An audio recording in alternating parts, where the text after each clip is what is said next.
ang ating teksto ngayon, ang ating teaching ngayon is about a passionate spiritual or spiritually.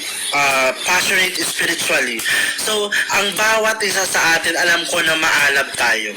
Alam ko na ang bawat isa sa atin ngayon, meron yung time na nanlulupay-pay ka dahil nga sa mga bagay na hindi naman natin kailangan. Diba? Meron kasi yung mga time na dumadating sa buhay natin yung mga unexpected. Kasi nga, gusto nating mag-serve. Ganun kasi tayo Gusto nating mag-serve pero minsan, nauunahan tayo ng mga reason na hindi naman valid sa harap ng Diyos. Diba? Gusto nating mag-alab sa Diyos pero diba, yun yung laging sinasabi sa atin ng Panginoon na maging passionate ulit tayo or maging maalab ulit tayo spiritually. Na ang bawat isa sa atin, kaya itong pinaghahandaan natin this coming October 28 na marirevive ang marirevive. Diba? Marirevive ang marirevive at mabasag ang mabasag. Ayan po yung laging sinasabi sa atin. Pero yan ay katotohanan na kung saan yan ang kailangan natin bilang isang mga Kristiyano ngayon. Ang magpabasag sa salita ng Diyos. Ang magpabasag sa Word of God. So, kung tayo kasi sabihin natin basag na tayo, although yun yung gusto ng Panginoon, na yung broken tayo. Kasi alam ng Lord na kapag broken tayo, mas malapit tayo sa Kanya. That everyone alam ko na lalong pinapaalab ng Diyos ang mga passion, yung spiritual natin kasi every time kasi na nakikita natin at makikita sa mukha natin kung tayo na ay nanlulupay-pay o hindi. Diba? Makikita sa isang Kristiyano kung siya pa ba ay magpapatuloy o hindi na magpapatuloy. Diba? Kaya nga ang ganda ng mga devotion kanina ng mga kasama natin, patamang patama, diba? Kung ayaw mo magpatama, talagang may tama ka. Yun yung laging sinasabi ng mga pastor natin. Diba? Sabi nga ni Mami Nene, wag tayong maging plastic. Yun na lang yung words natin. Wag tayong maging plastic sa harap ng camera. Yes. Diba? Kung lahat tayo bilang sa mga Kristiyano, handa tayong magpatuwid. Every time na meron tayong nakikita o meron silang sinasuggest, magpatuwid tayo. Huwag natin i-deny yung self natin na hindi kayo yun. Diba? Hindi ako yun, kayo yung may problema. Hindi po. Every time na halos lahat ng mga kasamahan natin, kaya nga tayo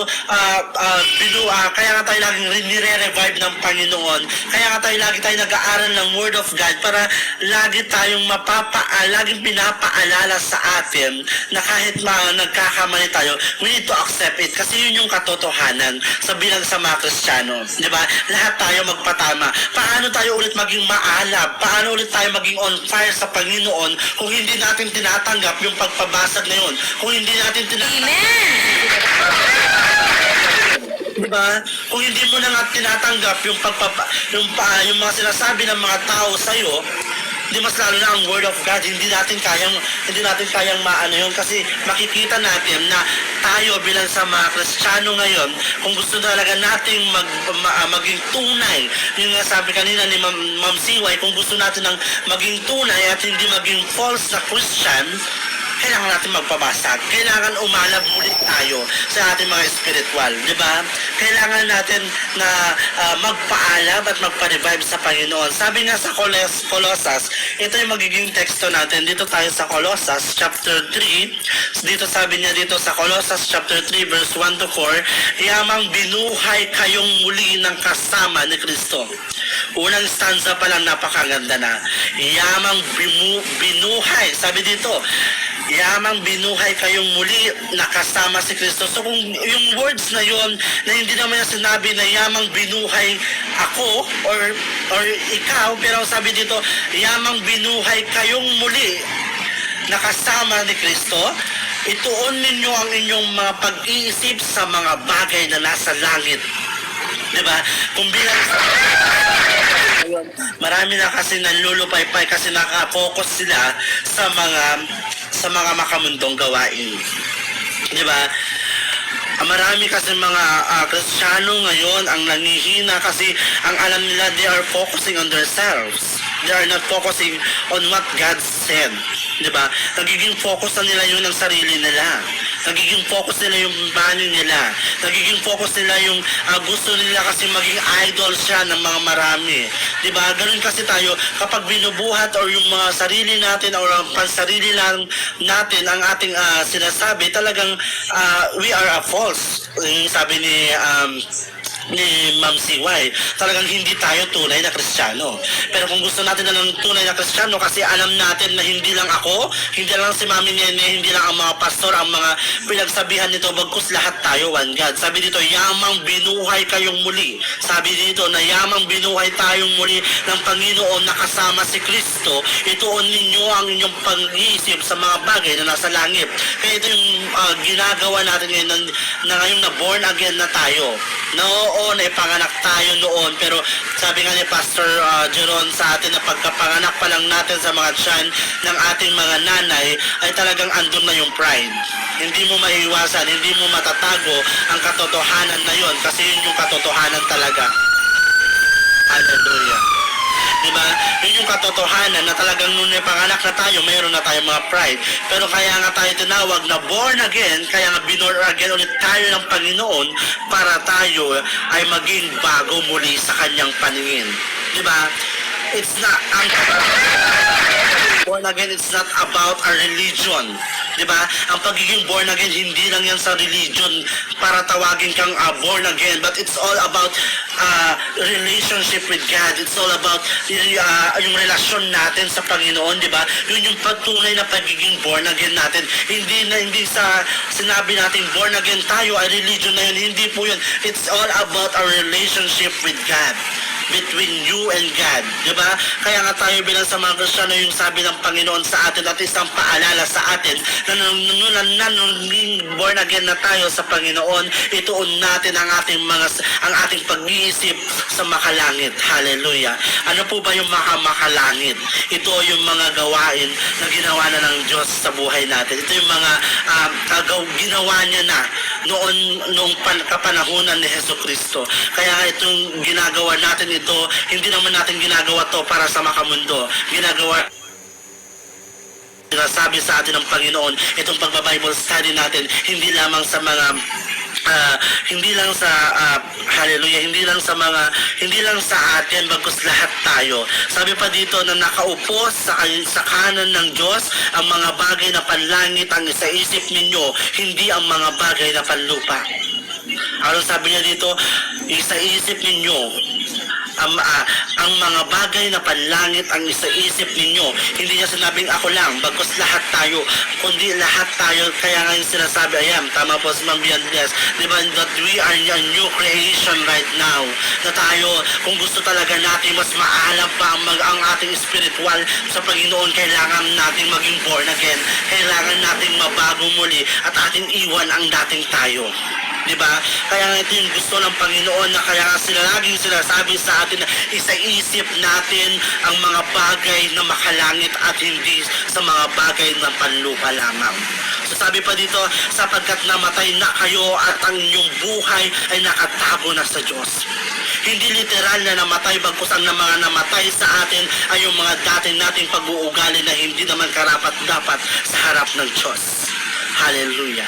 Alam natin yan. Alam natin binago ng Diyos. It's not all about hindi yung kung ano tayo ngayon, bagkus dinilis tayo ng Panginoon, ginawa niya na tayong bago. Kaya nga sabi niya, sapagkat namatay na kayo. So hindi literal na namatay tayo, bagkus pinatay ng Diyos yung dating tayo, yung dating mainitin ng ating ulo, yung dating ginagawa natin ang mga ang makamundong gawain. Diba? Alam ko na lahat tayo, alam natin kung ano yung sinasabi natin dito. So sabi pa dito ng salita ng Diyos, continue, sabi dito, kasama ni Kristo, si Kristo ang inyong buhay sa inyo, hallelujah. Si Kristo ang inyong buhay, at kapag siya'y nahayag na, mahahayag din kayong kasama niya at makakahati sa kanyang kalwalhatian. So ito yung sinasabi sa atin ng Panginoon, na kung gusto natin mas maalab pa sa Panginoon, dapat alam natin yung priority natin. Dapat alam natin yung kung saan talaga tayo kung saan ba talaga tayo ginagamit ng Panginoon, kung saan ba talaga tayo kung saan ba talaga yung buhay natin. Kasi kung gusto mo ng kaligtasan at buhay na walang hanggan, at yung sinasabi ng yung mga pangako ng Panginoon, then ito yung sabi niya sa atin, na kailangan nating isa-isip sa ating mga buhay ang mga panlangit na gawain. Diba? Huwag tayo maging plastic. Pangit ang maging plastic. Matatapon tayo. Ibalik natin yung pagmamahal natin sa Diyos. Love natin sa Panginoon, at alam natin na ibabalik ng Lord ang first love niya sa atin lahat. Kasi nung una natin tinanggap si Yesu Cristo, alam kong nag-aalab ang bawat puso natin. Lagi tayong on fire sa Kanya na, Lord, meron din akong commitment sa iyo, Lord, na kailangan kong gawin. Diba? Lahat tayo, kaya nga maging passionate tayo spiritual, maging maalab tayo spiritually, kasi alam natin na nung meron tayong sinabi sa Lord, na Lord, ito yung commit ko sa iyo. Kasi nung una natin tinanggap si Yesu Cristo sa buhay natin, alam kong nag-aalab ang bawat isa sa atin. Na alam ko na ang bawat isa sa atin ay marami ng commitment sa Panginoon, na sasabihin natin, Lord, papasok ako every Sunday. Lord, every day na magba-Bible study ako. Diba? Kaya nga marami sa atin na laging pinapaalala sa atin lahat. Hindi lang ako, hindi lang mga nagde-devotion, bagkus lahat tayo, na yung salita ng Panginoon kailangan natin sa oras na ito. Diba ho? Na kung gusto talaga natin magpaalab sa salita ng Panginoon, then simulan natin sa ating mga sarili. Hindi mababago ang iyong pamilya. Yun ang sabi sa atin ng mga pastor natin. Hindi mababago ang pamilya mo, hindi mababago ang community mo kung ikaw mismo hindi ka nagpabasag sa Panginoon at hindi ka nagpabago sa Panginoon. Walang maniniwala sa iyo kung hindi tayo nagpabasag sa Panginoon. Walang maniniwala sa atin, hindi sila maniniwala sa mga sinasabi natin kung tayo mismo hindi nakikita ang kalooban ng Diyos sa ating buhay. Hindi makikita, kung hindi maniniwala ang mga nasa paligid natin kung tayo mismo na mga Kristiyano ay wala sa atin ang pagpapakumbaba at wala rin sa atin ang mga fruit of the Holy Spirit. Alam natin yan kung ano yung mga fruit of the Holy Spirit, na kung sabihin mong Kristiyano, diba? Sinasabi mong Kristiyano ka ngayon pero nakikita ka nila pumaspasok ka pa rin sa bar. Diba? Sinasabi mong Kristiyano ka ngayon pero bakit lagi mong pinapagalitan ng mga kasama mo? Sinabi mong Kristiyano ka ngayon pero ginagawa mo pa rin ang pagsusugal. Diba? Marami ang bawal sa pagiging Kristiyano, pero alam natin na tayong bilang sa mga Kristiyano ngayon ginagawa ito dahil ito yung process ng Panginoon sa ating mga buhay kung paano tayo makapasok sa kaharian ng Diyos. Diba? Kung gusto na talaga nating sa pagsabihan ng Panginoon na, anak, tapos na ang iyong trabaho, paano natin matatapos kung tayo ngayon, hanggang ngayon, andun pa rin tayo sa makamundong gawain. Kaya nga bilang sa mga Kristiyano ngayon na lagi sinasabi sa atin ng Panginoon na ituon natin ang ating paningin at ang pag-iisip sa mga makalangit. Diba? Alam ko na kapag sinabi kasi nating passion kasi, ang ibig sabihin kasi ng passion dito, ang sabi dito is defined as strong feeling. Hallelujah. Nasabi dito na excitement for something or about doing something. Sabi dito that the passion of the Christ, hallelujah, is excellently expresses the true meaning of the words of God's passion to love His priceless precision. Hallelujah. The secular world uses term, hallelujah. Marami kasi nagsasabi na kapag gusto mo maging maalab ay nagiging connection ang mga flesh, ang mga lust, ang mga immorality. Ito yung dapat nating tanggalin sa bawat buhay natin. Di ba nga, kaya nga sabi niya nga sa John 3:16, for God so loved the world. Di ba? Yun yung sinabi pala niya in the first of the John 3:16, nung sinabi niya, for God so loved the world. So, for God so loved the world. Sa sobrang pagmamahal ng Diyos, He gave His only begotten Son. Di ba?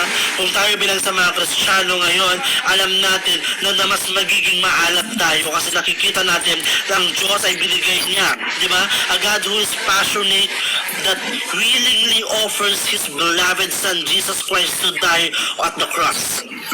Di ba? Sabi nga sa John 3:16, for God so loved the world that everyone who believes in Him, dami pa doon. Di ba? Alam natin na ang bawat isa kaya binigay sa atin or binigay ng Diyos ang kaisa-isa niyang anak na si Yesu Kristo para mapatawad ang ating mga kasalanan. Diba? Ganun kaalab yung pagmamahal sa atin ng Panginoon. Ganun kaalab ang pagmamahal sa atin ng Diyos kasi binigay niya sa atin yung kaisa-isa niyang anak. At alam natin na ang bawat isa na kailangan natin sumampalataya sa Kanya. Diba? Sabi nga doon, for God so loved the world, diba? That He gave His only begotten Son. Diba? That everyone who believes in Him